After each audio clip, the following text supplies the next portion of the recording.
Okay, this is the bar sequence that you guys saw in the movie, and I'm going to show you the sequence first, and I'm going to show you how we got the shots for that.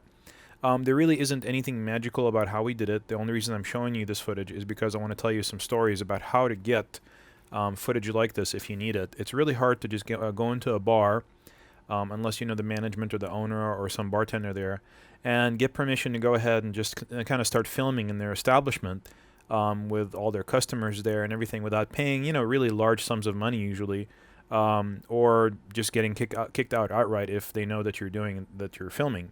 We rehearsed this scene, I'd say, about 14 or 15 times before we came in here. It was just one of those things where I walked in with David, and we just both very calmly, nicely talked to her, and just explained to her what we're doing, and that they were shooting a short film, that this isn't some major Hollywood spectacle or anything, and just as soon as we explained it to her, she was okay with it. There was really nothing more to it. I'm sure that we could have walked into about 15 or 20 other bars, and they may not have been okay with it.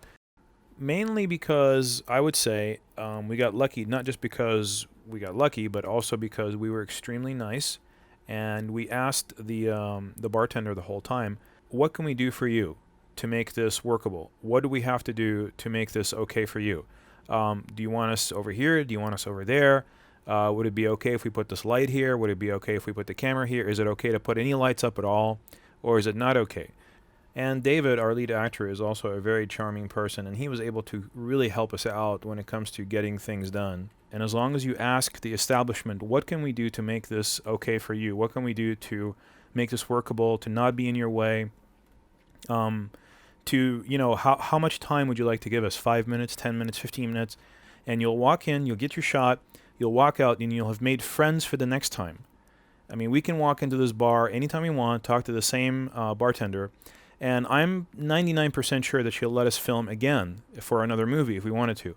And as long as you're accommodating to these, nice people, then you're going to be okay at coming back again and again to keep filming. So I'd actually gotten some of my friends to call around and see what's the best deal I can get as far as filming at a bar. And the best deal I could get was about $450 for per hour. Well, here, we were able to film practically for free. Really, nobody asked us for any money. They just said, okay, just sit over here on this side of the bar. Don't get in anybody's way. And you can film, and everything's fine. Just don't get behind the bar. And then we did as they asked. We got on the right side of the bar. We started filming. I got all those shots at the very beginning.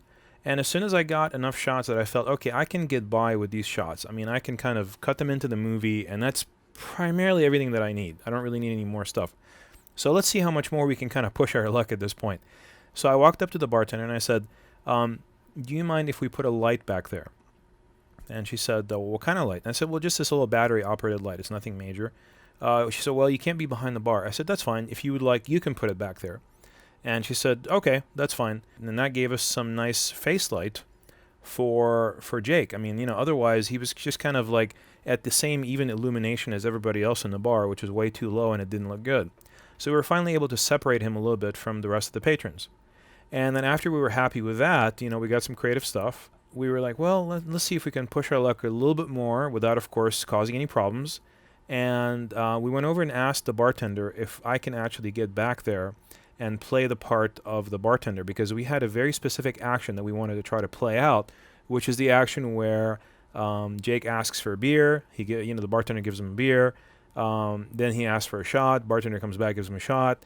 He does a shot. The bartender comes over and cleans up, and that's pretty much it. By this point, she realized that we were just nice people, that we weren't there to drive her customers away. In fact, we were actually turning into a little bit of a spectacle, and it was actually driving business over to the bar. So she realized that it was in her best interest to keep us there as long as possible, because before that, there weren't really that many people there. And we kind of started drawing a little bit of an attention from the crowd. People weren't coming up to us and asking us a bunch of questions or anything. They weren't interfering in the filming. They were very nice. And you'll find that most people in cities like Los Angeles who are used to having crews filming around them, they don't really bother the crews. Most of them are actually in the production industry themselves, and they're perfectly comfortable just sitting there and just watching what we're doing without actually interfering in the filming. So I was able to actually get back there and finally do the full action that we had rehearsed at the apartment before actually getting to the bar. So here's the action as we rehearsed it. And I have a beer in my hand. that I already have ready for the action. And he's got a beer that he just got done working on. And by the way, that's non-alcoholic beer. It's just regular non-alcoholic beer. We ordered a few of them for him. And the reason being is that he has to, of course, drive, and we don't want to have people getting drunk on the set. One of the shots was that he has to order and chug an entire beer, and I wasn't about to have him chugging real alcohol on the set. And it's just not something you want to have your actors do, especially when they're driving. It's definitely not smart to do that. So this is non-alcoholic beer. I came over and I gave him the beer. He's chugging the whole thing right now, and I'm on the left side going, chug it, chug it, chug it. Okay. And so he gets the whole beer going. And for the movie, of course, this is why, we did it, because, Jake in the movie is supposed to have chugged the whole thing, trying to get drunk so he can put himself into an artistic stupor so he can better write. And, of course, that's 7-Up, because we're not about to put real vodka in those shot glasses. So this is just 7-Up.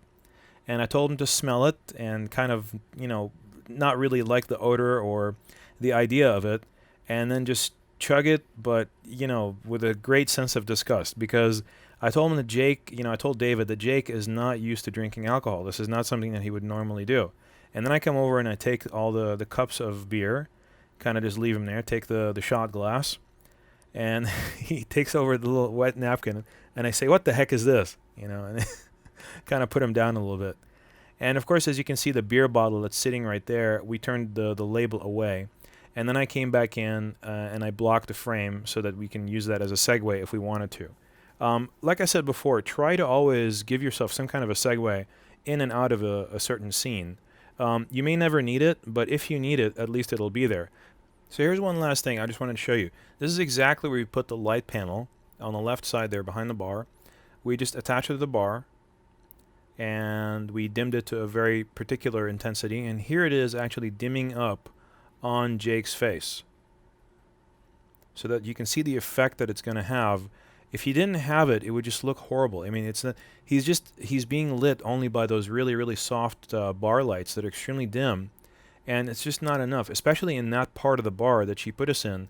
There's like no light there. So if we didn't have that, there was going to be no light on him at all. This is the first lighting, where the light is coming directly from the camera, right to the left side of the camera. Here it is from in front of the bar, where it kind of modeled around him. It feels like it's coming now from the bar rather than from the camera, so it feels more natural, more cinematic.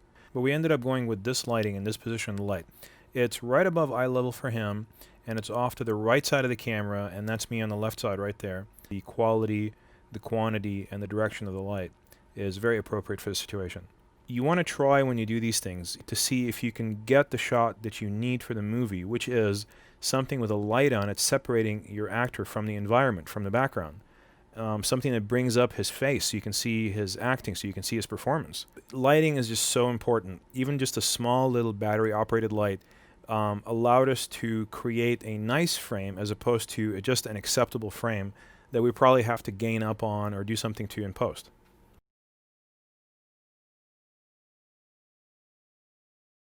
Alright, so this is going to be the exterior of the bar scene that we just saw, and this is about 15 blocks away from that other bar, so just goes to show you that if you shoot an interior somewhere, that doesn't mean in any way, shape, or form that you're tied to shooting the exterior in the same place or outside of that place or in any way at all.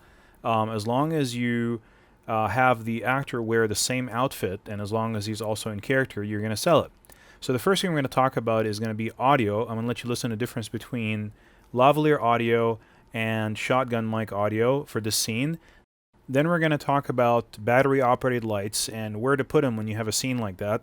We use 2 for this scene, but we're also going to show you how to use just 1 and how necessary they are as opposed to just kind of shooting off the cuff with no lighting at all when you're dealing with an outside scene like this.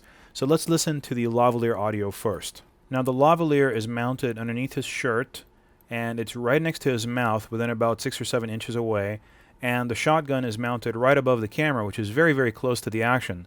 Now Rachel is standing right next to the camera, so you're going to hear her very loud and clear in the shotgun because she's standing literally right next to the shotgun mic. But concentrate on Jake's audio. That's the most critical part. And also concentrate on all the ambient sound, the car sounds around Jake and how loud they are on certain microphone as opposed to the other. So let's start with a lav mic.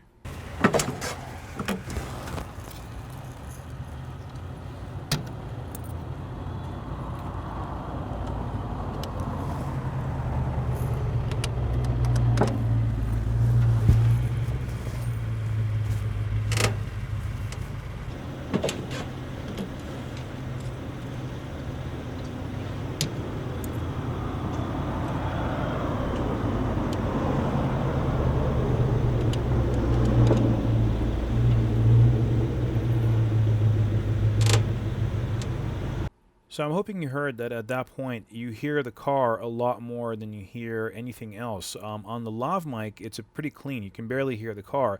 It's just kind of like a little bit of a humming in the background. But with the shotgun mic, you can hear that car very, very well. Let's try some more. This is with actual dialogue. Hello? Rachel. Hello? Rachel. Hello? Rachel. Hello? Rachel. So once again, you can hear more of the car idling next to us at the stop sign than you can of Jake's dialogue with Rachel. Let's listen to one more scene. Jake? What are you doing? Are you drunk? No. Yes, you are. Jake? What are you doing? Are you drunk? No. Yes, you are. So you're getting a lot more bass and warmth and audio level due to the proximity of the lavalier mic as opposed to the shotgun. So let's watch one more. You want to come What are over you to my doing? house? Nothing. You want to come over to my house? Tonight? Yeah. Okay, why? What's up? I have something that you might be able to help me with. You want to come What are over you to my doing? house? Nothing. You want to come over to my house? Tonight? Yeah. Okay, why? What's up? I have something that you might be able to help me with. Towards the end there, I really couldn't even hear him at all on the shotgun mic. So again, the proximity of the lav mic to his mouth really saved the day. We couldn't even barely hear the car. It was still acceptable audio.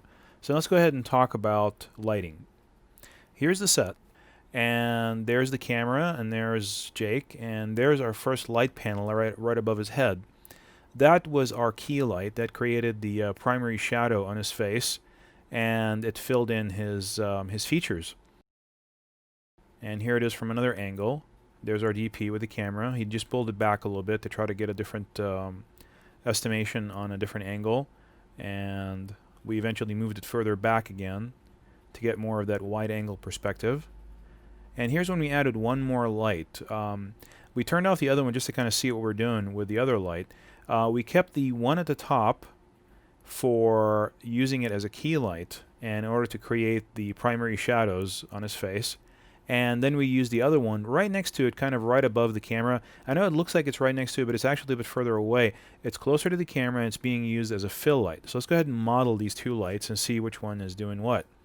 Right now, this is the fill light that's filling in his face, and we're using it at a couple of different intensities just to kind of show you how much brighter they can get. But just because they can get that bright doesn't mean you need to use them at that brightness. So let's go ahead and take a look at that. And now the DP is going to go ahead and adjust the key light, which is going to create the primary shadows and act as also a hair light. So there's just a fill by itself. And there's the key light. You notice that it makes shadows. You see those shadows right underneath his eye sockets? Those are the shadows that the key light is creating. And it's also creating a little bit of a nose shadow. This is the key light by itself. And it's creating the primary shadows. And the fill light right next to it and closer to the camera is just going to fill in those shadows. And here's just the fill light by itself. And this is the fill and key combo. So you'll notice that there's a shadow being created on the face by the key light, and the fill light is just coming in to just fill those shadows in. And here's our final frame. We actually ended up moving the fill light to the other side just to see what it would look like with a more filled in type look. So this is on the left side of the camera instead of the right side. And we got a couple of different variations. We also turned off the key light and used just a fill light for a couple of the shots just to see what it would look like. And that's just the fill light now. We just increased the brightness on the fill light and turned off the key light just to kind of get a little more of a moody type of approach. But notice the orange light on the left side of his face. We didn't really like that too much. So on one shot, we lowered the fill light. As you can see, it used to be higher and we lowered it. It's still at the intensity it was at before. You see how we're using an arm to hook it up to the phone, the actual phone booth itself. And you'll notice there's a highlight on the left side of his face now, or our left side of his face. And that's coming from a different light panel, and we took that light panel and we put it way on the left side, right there, on that light stand.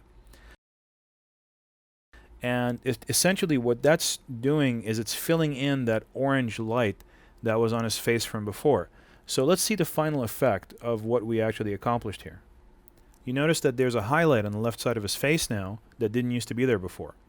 We're going to freeze the frame here so you can really concentrate on it. That highlight on the left side of his face is now what's called a rim light, and it's filling in his shoulder and the left side of his face. It's also called a kicker or a three-quarter backlight. And here's when it's not there, that's what it looks like, when it's just a street light.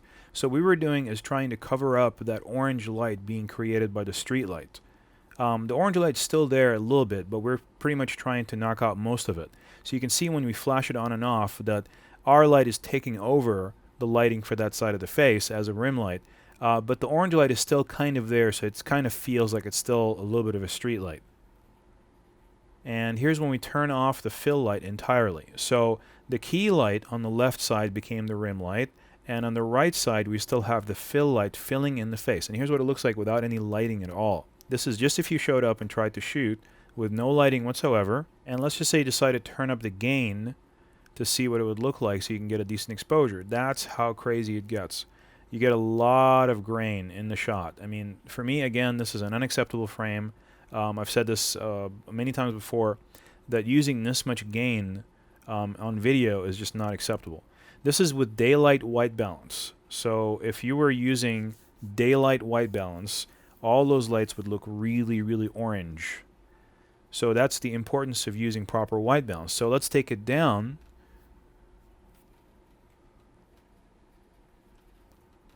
And this is a 4400 degrees Kelvin white balance, which is like for fluorescence. So this is fluorescent white balance. So we're taking it down one more notch. We're going to take it down to tungsten white balance now. So this is 3200 degrees Kelvin tungsten white balance. So this is the final frame for that last shot that we did. We didn't end up using this because we didn't like the action on it, but for us that was probably the best lighting that we could have gotten out of the scene. Okay, so this is going to be our first take.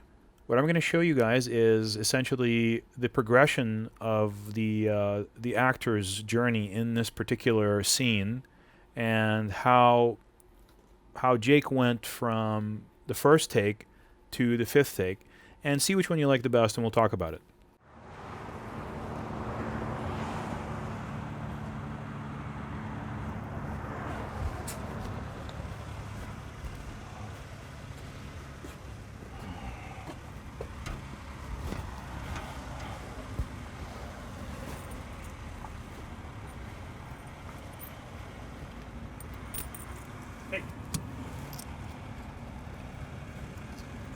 Whenever you hear those little sounds off to the left side, or somebody calling him hey or whatnot, that's me just trying to get his attention, because I wanted to try to make like somebody's trying to harass him on the street or something. And you know, we ended up, I think, using one of those. I just wanted to look over to the frame left to kind of distract him a little bit. Oh.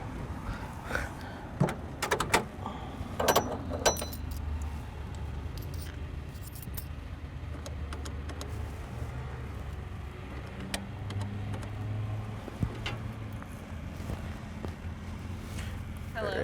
Rachel. Hello? Rachel. Jake? What are you doing? Are you drunk? No. Yes, you are. You What are wanna... you doing? Nothing. You wanna maybe come over to my house tonight? Tonight? Yeah. Okay, why? What's up? Okay, so this was the one of the frames from that shot, just so you can concentrate on the lighting that we did over there. And let's move on over to take two.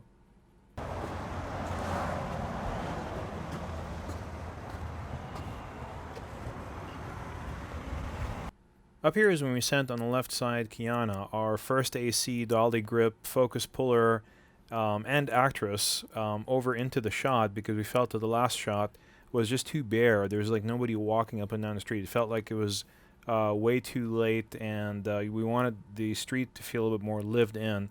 And you'll notice that extras, sending in extras into the shot, you'll notice those a lot in movies. They really liven up the shot. I mean, without having some kind of pedestrians back there, it just doesn't feel like a real street, even with all the cars and everything. So definitely remember that for your movie. Hello? Rachel. Hello? Rachel, Jay? what are you doing? Are you drunk? No. Yes, you are. No. You want What to are make you doing? nothing? Do you want to come over to my house tonight? Tonight? Yeah. I got something that you might be able to help me out with. Okay, now let's listen back again to take one, and you'll notice that on take two, Jake really kind of got more into the character and really kind of felt like he was more drunk than in take one.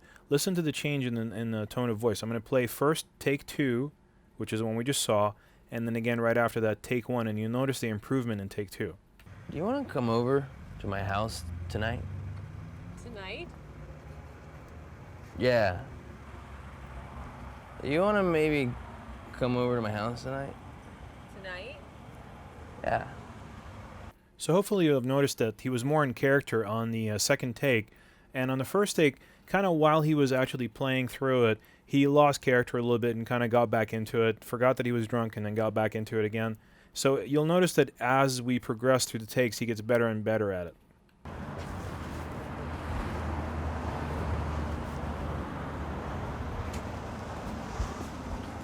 Hey, man.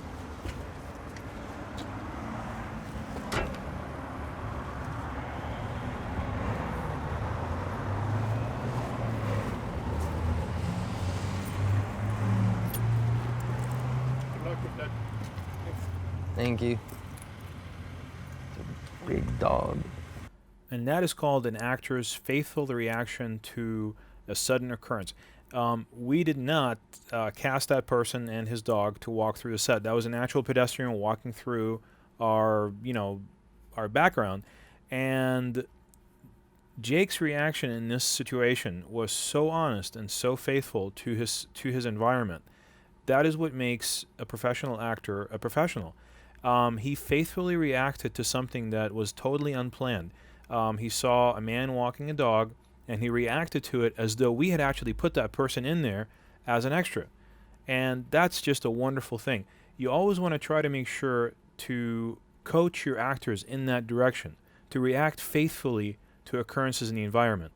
I mean, the whole thing is a made-up role. It's a made-up set. It's not real. Nothing in it is real.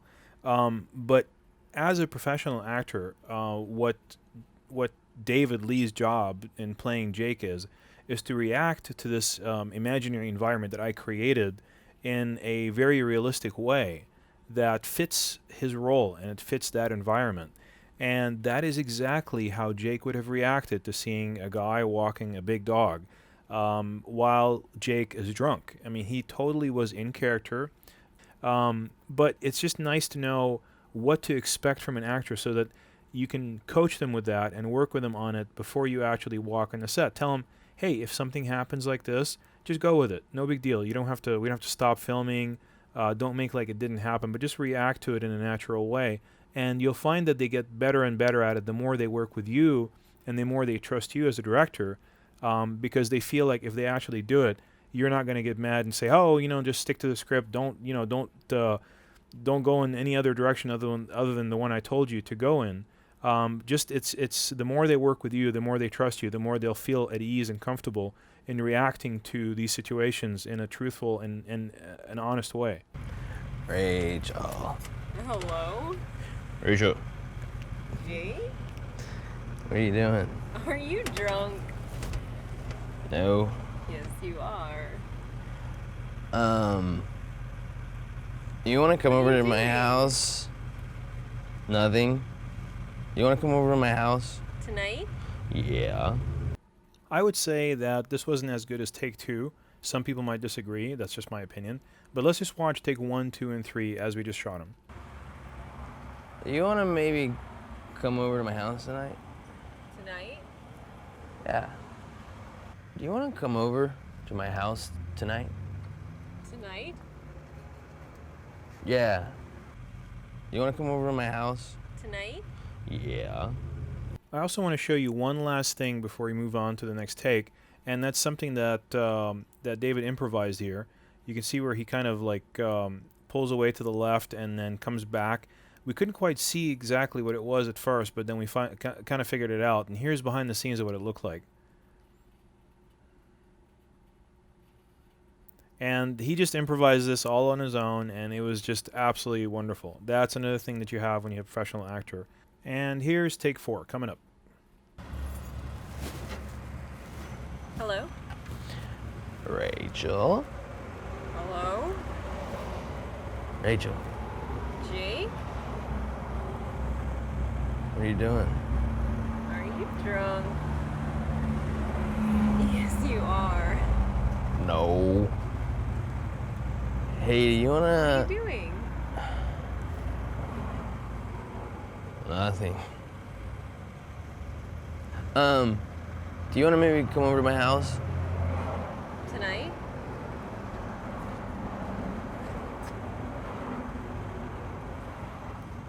Yeah.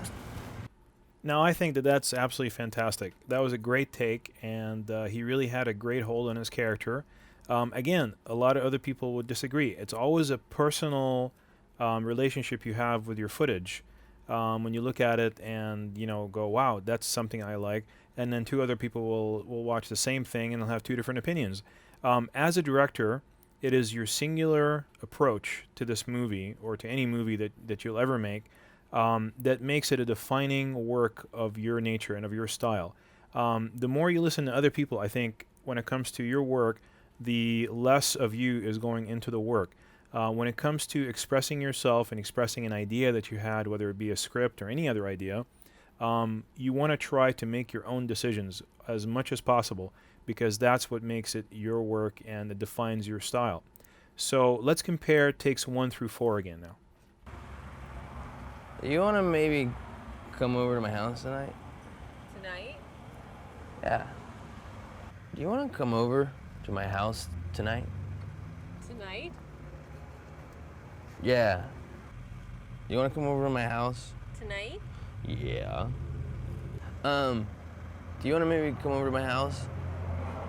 Tonight?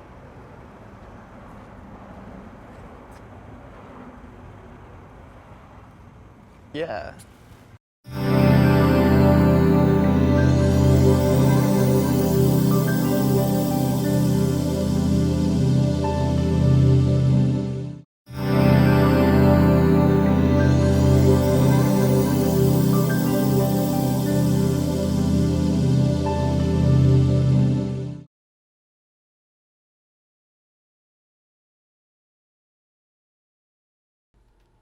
Okay, in this portion of the video, we're going to talk about how to move in and get a medium shot from a wide shot, and then also a close-up. Do you actually zoom in from the wide shot position, or do you actually move the camera closer on the tripod, and how does it look different? So let's start out with the wide shot. The wide shot of Jake writing in front of the post office over here, and it's just a nice wide shot, nothing really too special about it, just a nice even way to start a sequence or a scene by identifying the location. And we're going to go into a medium shot by zooming in from the wide shot. What you notice is that there's kind of a little bit of a squished perspective here. There's not a lot of depth. It's kind of like everything got flattened out a little bit. And we're going to go ahead and show you what it would look like if we instead had moved in with the camera. You can see that there's a lot more perspective now. You can see all the way down the street to that car, that mailbox at the end there. You can see that Jake has become more three-dimensional when you compare and contrast it with the last shot, which was the medium shot. So let's look at the freeze frame here. This is a freeze frame of the wide angle moved in medium shot. This is, we actually walked the camera in closer to Jake and took a medium shot with a wide angle lens. And here's the old shot where we actually just zoomed in from the original wide shot position to a more zoomed telephoto lens rather than a wide angle and crush the perspective. And here's the wide angle again. So you'll notice that the wide angle has a little bit more depth to it, it has more detail, has more three-dimensionality, as opposed to the zoomed-in medium shot, which didn't really have any of those characteristics. Now here's a close-up, and this is a zoomed-in close-up from the medium shot angle. And we're going to go ahead and freeze on that for just a second so you can get the hang of the perspective. And then we're going to show you a close-up where we actually moved in closer right there to Jake. And we're going to zoom in from right there. And you're going to notice that you can see the other side of his face because we did not just zoom in from the best perspective for the medium shot. We actually just went to a whole different perspective just for the close-up, which is always the best thing to do. Here's a compare and contrast. Here's the old one. You can kind of see a lot more of the left side of his face than the right side. It's not a three-dimensional type of image. It's kind of flat and, not really lifelike. And here's the new one. You can see a lot more of the other side of his face, the right side of his face. It feels more rounded out, feels more lifelike. So in general, it's always better to move the camera to get the best perspective for medium shot and close-ups from the wide shot. Now this is a tilt down. We're going to do a couple of tilt downs here. I'm showing you some of the raw footage so you can see how the attempts were made. And this is a tilt down to illustrate the pad that he's writing on. Why would you do a tilt down as opposed to just cutting? Because a tilt down is kind of like a moving close-up. So we're moving the close-up from his face down to the pad, and we're just kind of revealing the pad slowly as we tilt down. And it's kind of like a moving close-up. It maintains the audience's attention in that field of view. Now if we were to select a medium shot to tilt down, watch what would happen. It's just not interesting. There's just something more cinematic and pleasing about a moving close-up, especially in a circumstance where you're filling the frame with his face than filling the frame with the pad. Now that you've seen this particular shot several times, watch this shot. This is the one where we move the camera further to the right so we can get a better perspective on his face and on the pad. You're going to notice that when we move to the right and get a better perspective, we're going to do a couple of freeze frames and show you exactly what kind of a better shot you're going to have of the pad itself. Watch this. This is the old shot of the pad that you've seen several times. It's kind of more flat, less responsive, less lifelike. And then when we go ahead and move to the camera to the right and get a better perspective just for the close-up, you'll notice that it's a lot more lifelike, it's more three-dimensional, it feels more natural, and you can actually see the writing better. It's not just a flat piece of cardboard anymore. Now here's the old shot again.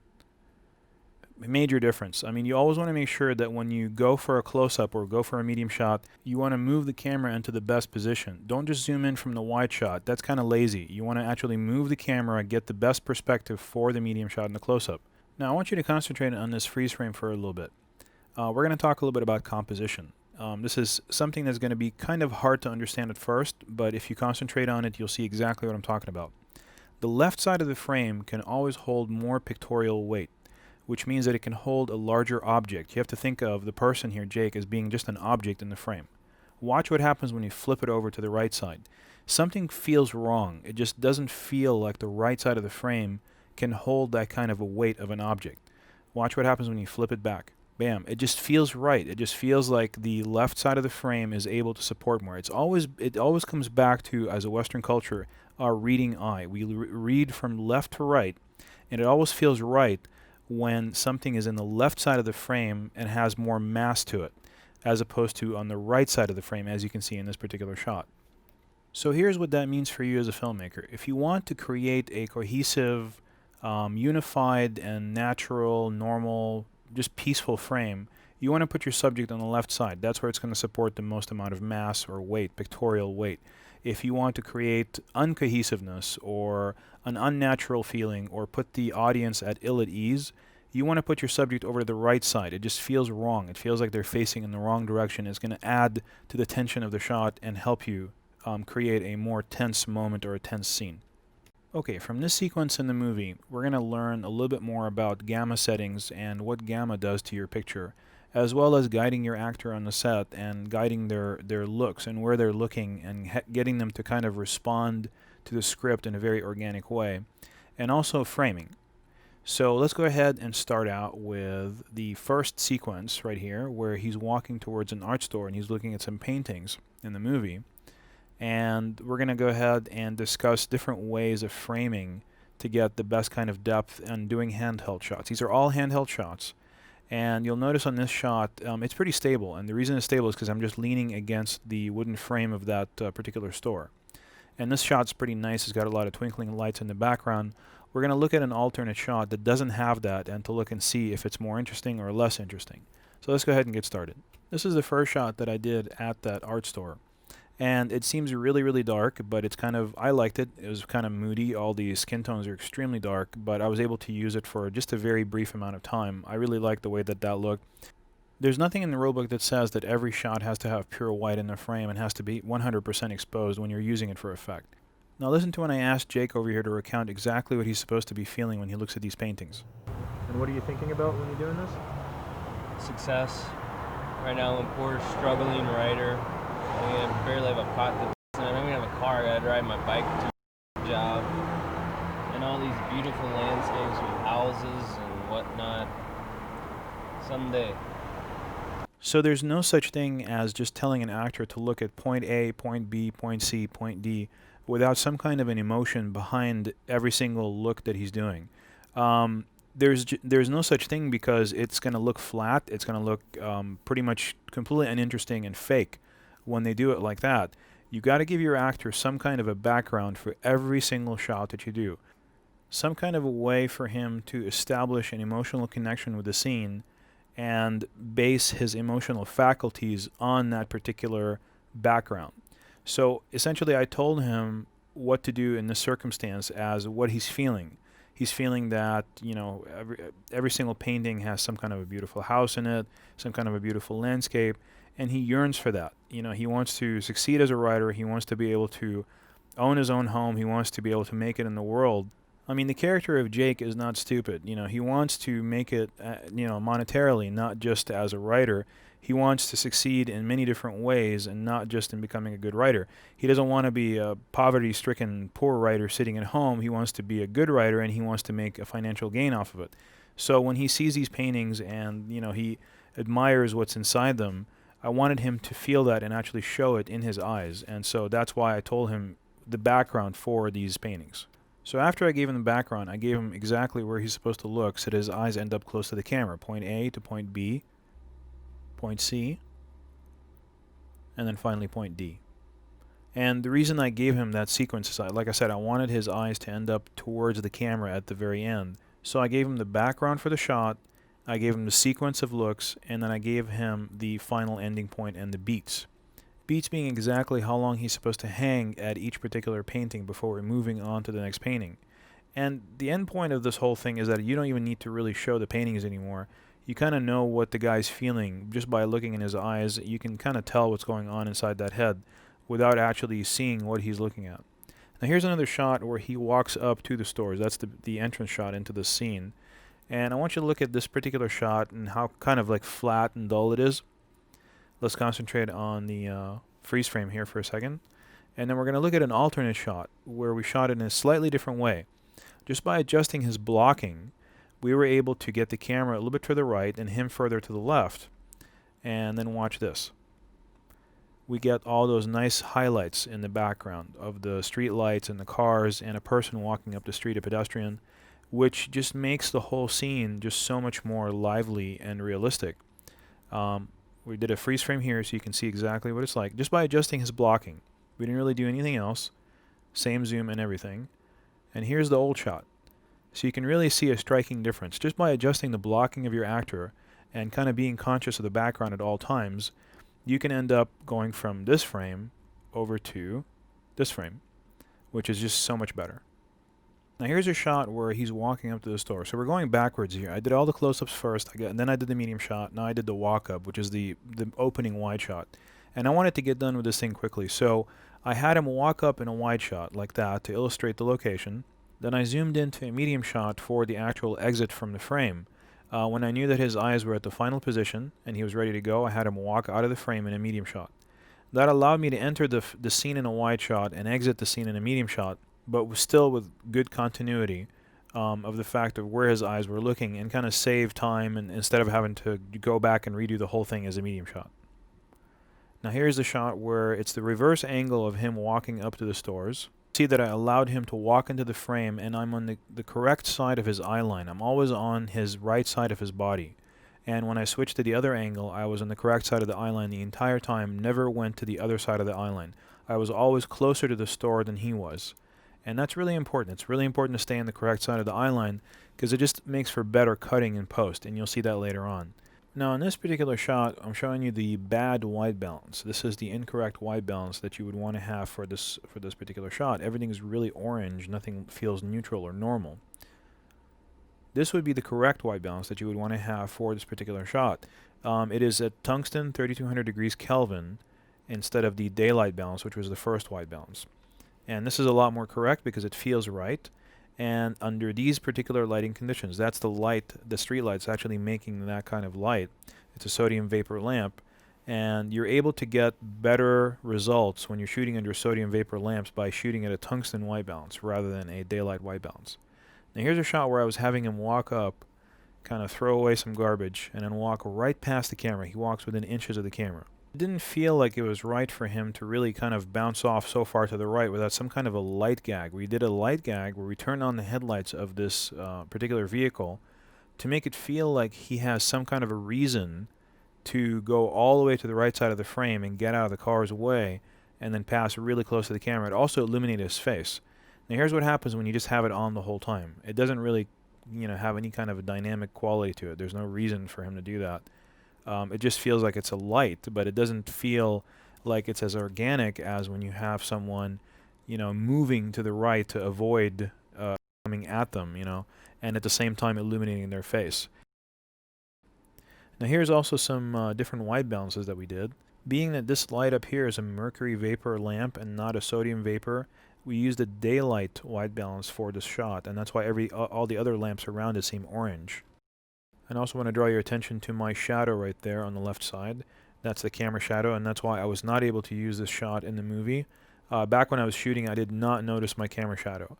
And that's something you always want to be aware of as much as possible. Now this is the wrong white balance. This is at tungsten 3200 degrees Kelvin white balance, which is wrong for this mercury vapor lamp. It seems greenish blue, and that is obviously not where you want it. Even though the other lamps now seem correct, they don't seem orange anymore. But this is not the correct white balance for these lamps. Just goes to show you that on all these street lamps, they're as varied as there are stars under the sky. Depending on the manufacturer and depending on the type of bulb that they're using, depending on the how long it's been on, depending on whether it's getting good power or not, the white balance can vary dramatically from one to the next. And whenever you can add your own lighting to the shot, like we did in all the shots outside the bar where we used the light panels, the more you're going to end up with a much more positive frame that you can use later on in the movie. And the less you add your own lighting, the more you're going to be at the mercy of these street lights.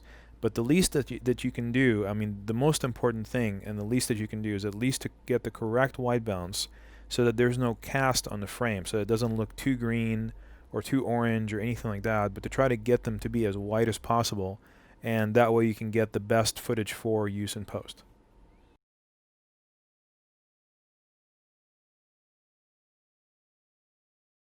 Okay, we're going to learn a couple of things from this library scene.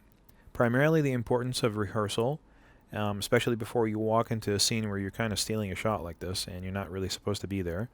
And the other thing is perspective. We're going to learn a little bit about perspective and the importance of selecting the proper angle. Even when you're doing handheld and you're stealing a shot, the importance of actually getting the proper angle on a scene and how it affects the perception of the scene.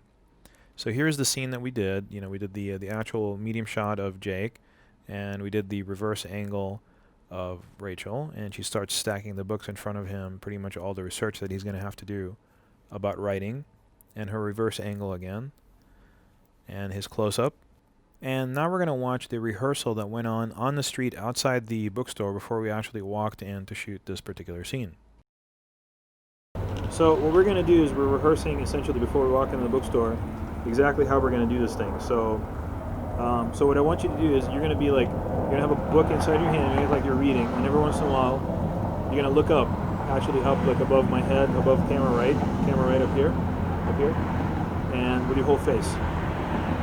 Yeah, there you go. And then look back into the book, just keep reading or whatever. Just track with your finger, make sure you track with your finger. And then at a certain point, you're going to come in with the book, and that's supposed to be the book right there. And you're going to start stacking them in front of him, okay? So let's practice that. Okay, so I'm going to put the camera right here. Go ahead and start stacking them. Right in front of the camera. Okay, and yeah, so and there you go. And David, you start looking at the books, and then at her, and then at the books again, and then at her. And then we grab the close-ups, of both the close-ups. Here. So we grab the close-ups from over here. Yeah. Yeah. We'll be doing a lot of reading. And then the close-ups. Reading. Okay. And then we take one more from over here, where you are actually reading. And then he asks you, yeah, just go ahead and take a seat.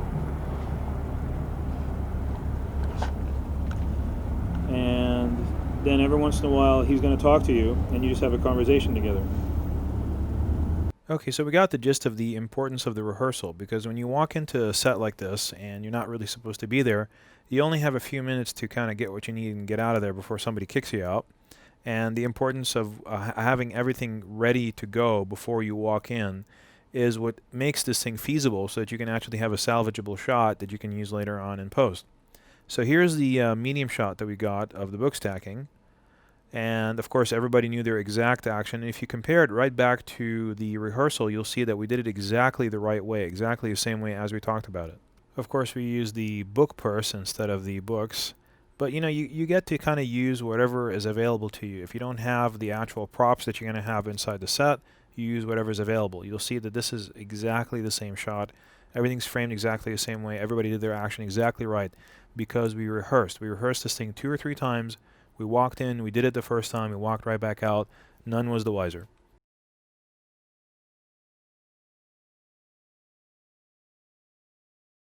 And coming up is the crime scene. Now, the crime scene was pretty important in the story because it was part of Jake's dream sequence.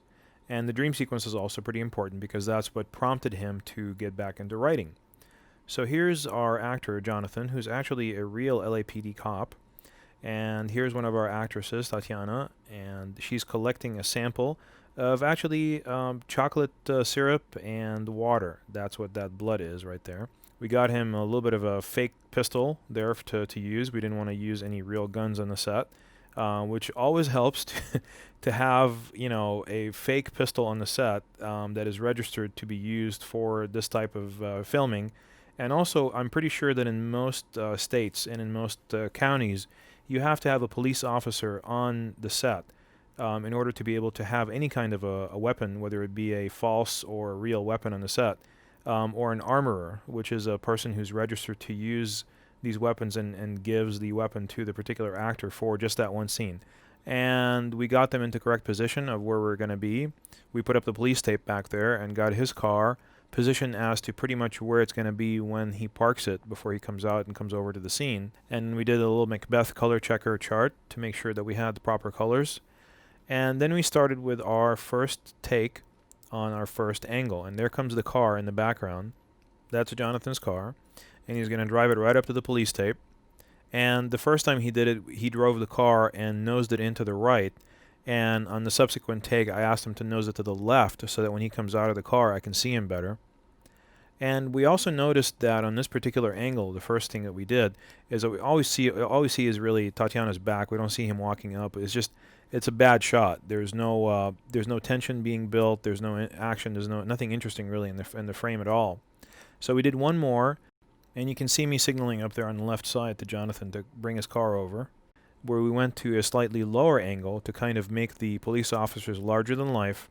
And we also adjusted the blocking so that we can see Jonathan walking up to Tatiana, and we had him put a CB radio in his hand as though essentially he's radioing back to headquarters about what's going on. Okay, so let's take a moment to talk about form. The form that their bodies are making with this particular type of blocking right here is called an upright triangle, which is actually a very powerful form that we've talked about before. They are framed on the left with the building and on the right with that truck, and they're being allowed to stand out against the sky in an upright triangle, as I've shown you. Now, we've talked about the upright triangle being a symbol of authority, a symbol of power, and essentially when she gets up, she takes away the attention of that power from him. When he was walking up, he had the power in the scene. He was the controlling dominant figure in the scene. She stands up. She takes the control of the scene away as she stands up, because she ends up taking the apex of the triangle. Also, she's in motion, and any object that is in motion and occupying a greater part of the frame, which means he's in motion, but she's also in motion and she's taking up more of the frame, is going to end up taking the attention away from the other object that our eyes had been fixed on for a while now. So even though our eyes were fixed on Jonathan walking up, when she stands up, she's the larger object in the frame. She's going to take the attention of the audience away with her, away from him. However, when the blocking changes and she moves further down to the right, the shape that is created in the frame is that of a rectangle. And it is perfectly centered in the frame, and their positions are right along the law of thirds, which means that they're perfectly balanced. So it creates a perfectly balanced frame with no particular person taking the dominance in the form, in the shape on the screen. However, what that allows us to do is to work with eye lines at this point and lighting. So the eye line that is created in this shot goes from the brightest lit face on the screen, the brightest lit human face on the screen, then to any other human face on the screen, then to the brightest white object in the frame that is closest to the center, then to the brightest lit object, period. So the audience will shift their look from Jonathan's face over to Tatiana, who's the other human being in the set, and then to the police evidence bag sticker, which is the white object that is closest to the center of the frame, and then over to that truck on the right, which is the brightest lit object in the frame that is not centered and not a person. And notice that the lower angle is really working for us here. It is pretty much isolated the police officers against the sky, which is a lot better than the last shot, where they were kind of mostly being combined with the background and the cars that are down there. This really kind of isolated them, separated them into the sky. But the only thing that we noticed is that when we were shooting subsequent shots after this, we had lost the sunlight because we were shooting this right around sunset. So we figured we needed to go back and get another wide shot, another establishing shot of the action. This is the original wide shot that had a lot of sunlight in it, but it was actually at a higher angle. And we scrapped that and shot another one at a lower angle, but it still had a lot of sunlight on it. Now see if this cuts with his shot. It does in this particular situation. However, when we go to the following shot, it will not cut anymore. So if we chose to use that particular take and not the one before, we would not be able to use that wide shot or this take. So let's go back to this wide shot again, the sunlit wide shot from a lower angle. And let's try to go ahead and cut to his shot, that's fine. We can cut to that particular sunlit shot. And let's use her shot. It will not cut. She has a little bit of light on the right side of her hair, but it's not enough to duplicate the same type of effect as his light. And this shot right here, the reverse angle, the total reverse angle, does not feel like it's the same shot at all. But if you go to this shot, which we shot in an overcast situation, that will cut with this shot, and it will cut with this shot, because it's now the same lighting condition for both shots. And it will also cut with this shot. They all cut together now. This is a very cohesive sequence now. We can actually use all those shots. Now the next thing we got was a close-up on Tatiana, and we stayed on, of course, the correct side of the eye line. If we had crossed over that side to her right side, then we would have been on the incorrect side of the eye line, but we stayed on her left side, which meant we were on the correct side of the eye line, so that when she's on the right side, she's looking to her left. Notice how he's on the left side of the frame there, looking to the right side of the frame. She's on the right side of the frame, looking towards the left side of the frame. And if we go to the reverse angle, now she just switched positions. She's on the left side and he is on the right side. That's why it won't cut. You need to go back, and he's on the left side looking to the right. She's on the right side looking to the left. When we cut to the reverse angle, she's still on the right side looking to the left. He's still on the left looking to the right. It will cut. So always maintain your eye line. Always maintain your eye line. Know where your eye line is. Keep the people on the correct actual sides of the frame that they belong. After we finished all the main shots for the crime scene, we went back and started getting some cut-ins. And the cut-ins is like this shot right here where Jonathan's getting out of his car, and we could use it later on in post to kind of synchronize the entire sequence and to pace it better. And let's see this one shot right here. He actually gets out of his car. Well, he bumps his head and he bumps his shoulder, so we couldn't use that anyhow. And he walks out the right side of the frame. And see how that cuts with the other original establishing wide shot. It cuts, but only barely, only because I cut on a motion where he's actually lifting up the police tape. And if I didn't cut on that particular motion, watch this.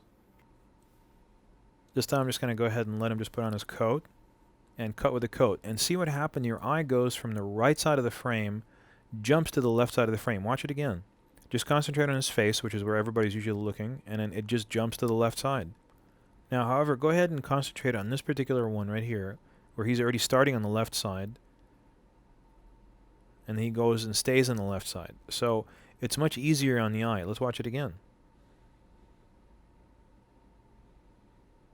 So when you're blocking your actors from the wide shot to the medium shot, try to make sure that they stay in the same sector of the frame. Otherwise, you're going to end up with something of a jump cut in the eye line. So the next scene that we did is with David reaching out into his dream sequence, his dream scene, where he's looking at the detectives as part of his dream sequence and reaching out.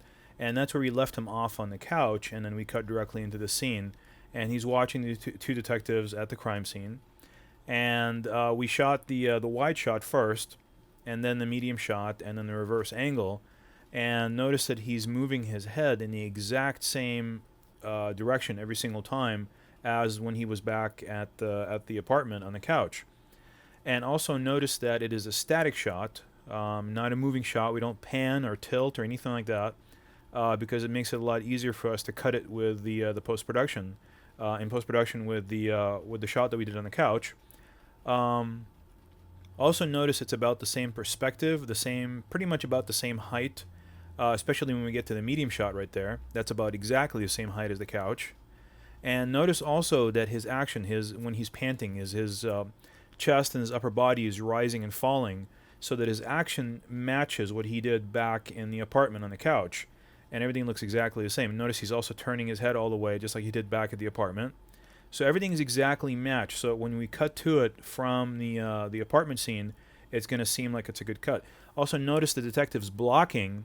They're not in front of his face. They're not being blocked by him. They're off to the right. They're off in the right third of the screen, properly composed. Everything is properly composed. You see just enough of the sky, just enough of the ground.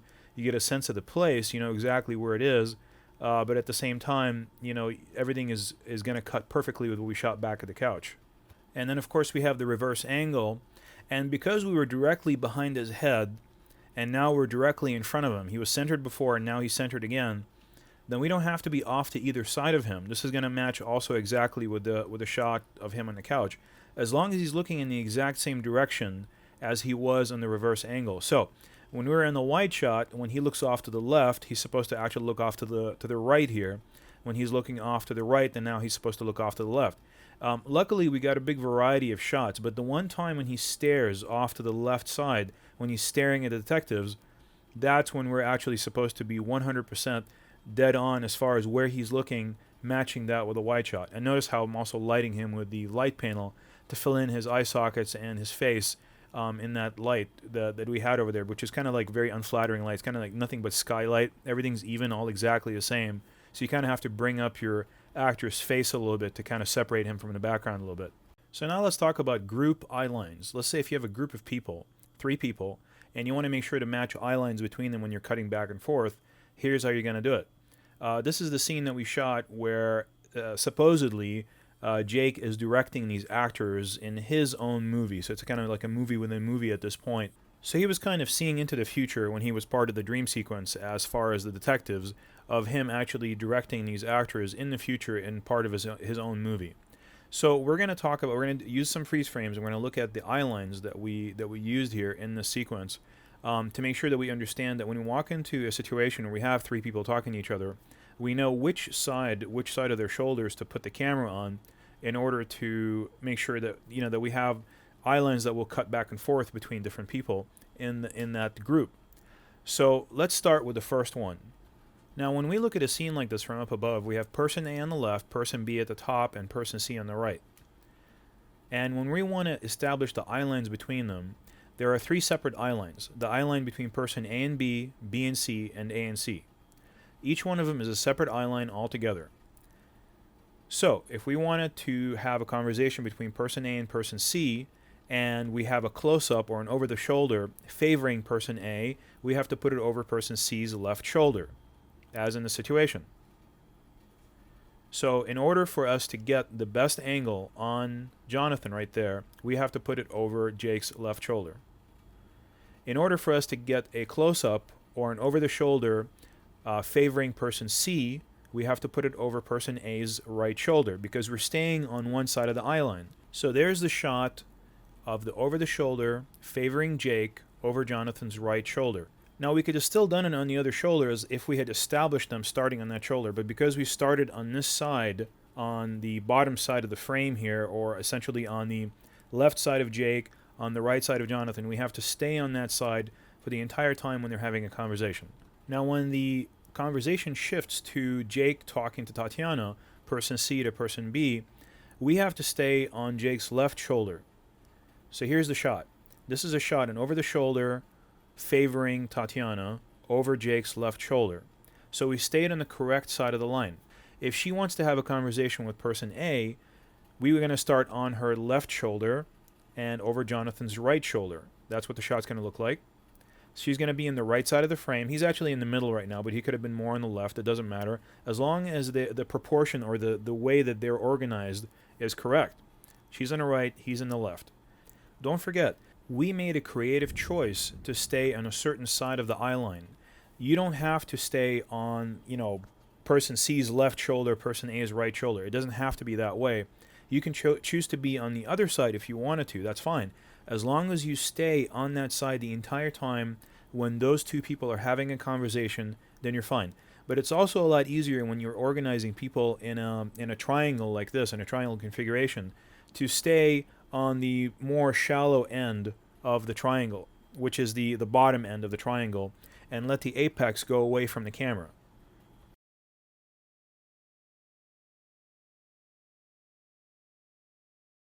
Now we're going to talk about another scene, and we're going to show you how to do proper cutaways, and we're going to talk about composition and some gamma settings for your HVX300 or DVX100B. This is at a Los Angeles park that we have over here, and it's a really nice location because there's a lot of nature, as you can see. You can do some really nice kind of romantic settings over there. And we're going to start out, the first thing we're going to do is we're going to talk about gamma settings.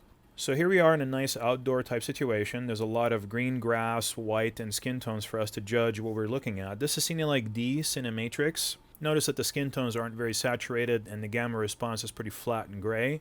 What that means is that you have a safer gamma to work with in post-production. It means that the darker grays are not going to go too dark and the lighter grays aren't going to go too white. You'll be able to pull them down, pull them up in post, and actually control them in the color correction phase without too much trouble. Then we switch to Cinelike V Gamma Cinematrix, and we notice a lot more contrast. The actors just kind of pop out of the frame, the whiter the grass becomes greener, and their skin tones get a little bit more saturated. We've talked about this many times before in indoor situations, that Cinelike V is definitely the most realistic, most broad tone, broad dynamic range setting that you can use on the HVX300 and the 100B. Even if you don't own these cameras, you can still learn a lot from just kind of seeing all the differences in the gamma and the matrix that you can accomplish if you're able to control the gamma or the matrix settings either in the camera or in post-production. So here we switch to Cinelike D normal matrix. Notice that the curve went back down to being a flat grayish curve. All that really kind of deep contrast went away from the Cinelike V, and we also lost a lot of that saturation that we had in the Cinelike matrix. Cinelike matrix on the HVX300 and the 100B is always going to give you a more expanded color palette to work with. It's going to give you brighter, more natural colors. So whenever you're shooting anything where you want it to look film-like, you want to kind of always use Cinelike matrix. If you don't want to shoot safe, use Cinelike V Gamma. If you want to shoot safe, use Cinelike D Gamma. Switching back to Cinelike V Gamma normal matrix, you'll notice when you go back, if you want to rewind and compare it to the Cinelike V Cinematrix, that it has the same contrast range, the same dynamic range from dark to light. Everybody's more contrasty, the shadows are a little bit darker, the skin tones are a little bit brighter. However, it's not quite as saturated. So if you want something that's not quite as saturated, but you want it to have broad, really nice kind of contrast, you want to go with the Cinelike V normal matrix.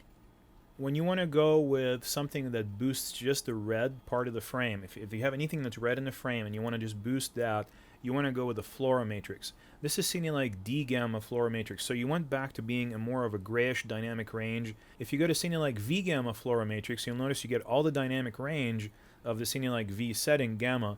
However, you're only popping the reds with the fluoromatrix. It's a little bit more saturated than normal matrix, but not quite as saturated as the seen like matrix. So you have quite a few different settings and different choices and palettes with the HVX 200 and 100B. And also, like I said, even if you don't own these cameras, you can look at this footage and you can kind of learn what you want to, go for in post-production or with your particular camera if you have an adjustable gamma or adjustable color choices. Now we're going to talk a little bit about lines that disappear into the distance. Notice how when they're walking down this path, the path splits and it goes to the right. But also as they walk past it, you'll notice that it has behind them curved to the right. Whenever you have a line or a path that in the frame, in the shot, will go off and curve to the left or to the right, it takes the audience's eye into the distance and it creates a much more pleasing, more natural, deep kind of frame that feels comfortable. If you don't have those kind of lines in the background, you create the exact opposite of that. So if you want to create harmony, if you want to create a pleasing, more natural frame, and you want to try to make a setting like this appear even more harmonious and more natural, make sure that there's some kind of a line in the shot that takes the audience's eye from the camera all the way into the distance in a curving line. Curving lines always have a much more pleasing, natural approach to calm the audience rather than hard diagonal lines like we've seen before when Jake was walking by himself. Now this other shot right here, we were trying to get a shot where we wanted to be able to get the palm trees in the shot, but of course they're obviously so much taller than the people, and as you can see when we tilt up, it doesn't quite work out too well. So going to a lower angle on the tripod, which is waist level right now, and having the performers walk up to the camera with the palm trees in the background in a medium shot really kind of made the frame a lot more cohesive. I was able to get the palm trees in a shot, which I wanted to get that wind kind of blowing through the palm trees and them swaying from left to right, and I was able to get a medium shot on the performers at the same time without cutting. It's all in one frame. Now we're going to talk about what to favor when you're trying to shoot a scene where you're trying to either draw attention to the performers or to the background. So if I'm trying to get a wide shot where I'm trying to draw attention to the performers themselves, and I'm trying to make the background just kind of as window dressing behind them, just to kind of create an ambiance around the frame, but they're the dominant parts of the frame, I would always have them face towards the camera, and I would frame them up using the law of thirds, and I would essentially try to get their faces, of course, above the midpoint of the frame, preferably closer to the top third, as I have it right here. Those are your sweet spots. The top left third and the top right third are your sweet spots where you want to have the faces of your performers in a wide shot like this.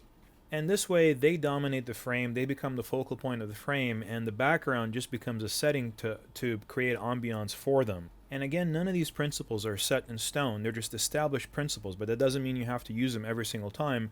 In fact, that's kind of boring. So when we cut to the close-up over here, I'm just going to go ahead and center them up. I think that's just more personal, it's more private, more harmonious to the audience. It just feels right. I wouldn't want to set them off to the left or to the right side at this point when I go in for the close-up. And also, I want you to know that the law of thirds and thinking in form and lines and shapes, those will just come naturally to you after a while. You don't have to always think that you have to always think about those kind of things. It's just at first. When you first get started, you have to think about all these things, and give it about a year or so, and pretty soon you'll find out that if you keep trying your hand at cinematography, and if you keep thinking along those lines and along those forms and shapes, eventually it's just going to become second nature for you. So you don't really have to worry about it for the rest of your life. It just eventually will become second nature.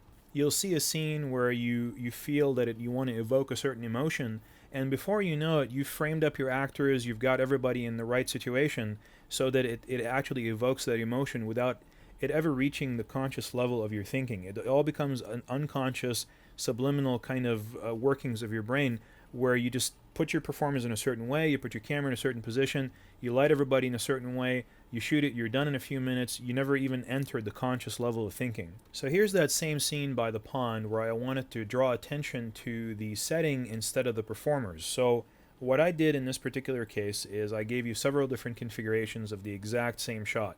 Here's one where they're centered in the frame.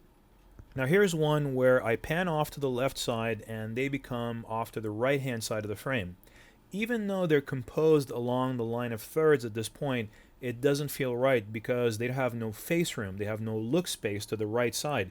They're supposed to be looking off to the right side and they have no place to look off the right side. So if you pan over to the right side and put them along the left side of the frame, the left line of third instead of the right line of third, they have room to look off to the right side because their bodies are facing towards the right side. And also notice that that particular beam that they're sitting on right there bends forward and then off to the right again, and it makes a really nice frame along the bottom line of thirds that otherwise you'd end up missing. And always when you're in a natural setting like this, it gives you a lot of opportunities to get cutaways. Make sure you get your cutaways in order to pace your editing later on in post-production, because otherwise you're going to have to go back to the location if you need a cutaway. It's easier when you're there, just go ahead and swing the camera off, get some cutaways, and be done with it completely. One thing that you can also do is when you're editing in post-production, you can either start with a cutaway to establish the location and then go to the master shot, whereas the convention is to always start with a master shot and then go to the cutaway. It's up to you, it's a creative choice, but if you start with a master shot, make sure that the cutaway that you're going to cut to, just to say for instance, in this case the ducks, they're actually in the frame somewhere, so that when you cut to them, it doesn't feel like you're cutting to something that doesn't exist as part of the setting. Want to make sure to establish the fact that there are, let's just say, ducks in the wide shot, and then when you cut to that cutaway, of that particular action by itself, you had already established the presence of that action as part of the frame. Now let's talk about depth of field. We're going to talk about how far away do you have to position actors from each other in order to get them to not be in the same plane of focus. Now notice that what we're doing is we're going to have them walk along the z-axis. So the z-axis, of course, the axis that leads the actor or the performer away from the camera and towards the camera. So in order to separate actors along the z-axis, you have to have them sufficiently isolated from each other so that you can have a different focus for one than for the other that is so different that the other one's going to go out of focus. This is for your lens and your camera. Every camera, every lens is different. And when we actually get started, we will have the lens at maximum telephoto. And we also had the iris at f5.6 for this particular test, which is kind of like a good nominal type of aperture to have. So what Jake's going to do is he's going to take a few steps forward, and eventually we're going to do freeze frames to show you exactly what he looks like at each particular position that he stops at and how far he is out of focus from Rachel. And remember, every time he walks forward, he's separating himself from her along the z-axis into a whole different plane of focus. So let's go ahead and get started. At 55 feet, they are at f5.6, well in focus with each other, of course. They're standing side by side, and the tree is completely out of focus. When he steps forward to 45 feet, so there's 10 feet in between them right now, they're still pretty much in focus with each other. The tree is still way out of focus. At 27 feet, we're starting to see her go out of focus. So he is 27 feet away from the camera. He is about 25 feet away from her. When he steps forward to 20 feet away from the camera, he's going to be about 35 feet away from her. She's very much well out of focus. So this would be characterized as being two completely different planes at this point. When he steps forward to 9 feet, he's almost at about the same plane of focus as the tree, and she is completely out of focus, completely blurred in the background because there's over 45 feet between them. So if you wanted to get that kind of an effect, where you wanted to rack focus from him to her, and you wanted her to be that out of focus before you rack focus to her, you would have to have approximately 45 feet distance between these particular actors with this particular circumstance, with this camera and this lens at this aperture setting. So this was only done for one particular reason, to prove to you that you can have people 8 feet apart and be able to separate them in a different plane of focus by using the z-axis. It's impossible. You got to have them 20, 30 feet apart sometimes to be able to achieve effects like this in the actual camera. Now, what does that allow you to do? The emotional impact of having actors that far apart and being able to rack focus from one person to the next is as a reveal. Just like when you pan over or tilt over to reveal a new actor who just entered the frame or is on the right side or the left side, it's the same kind of a thing. You are revealing new information or new characters to the audience by way of a change in the z-axis plane of focus. So you're changing your focus from him to her, revealing her standing behind him. You can use that to further the story, introduce new characters, introduce new action, or create emotional impact on the audience.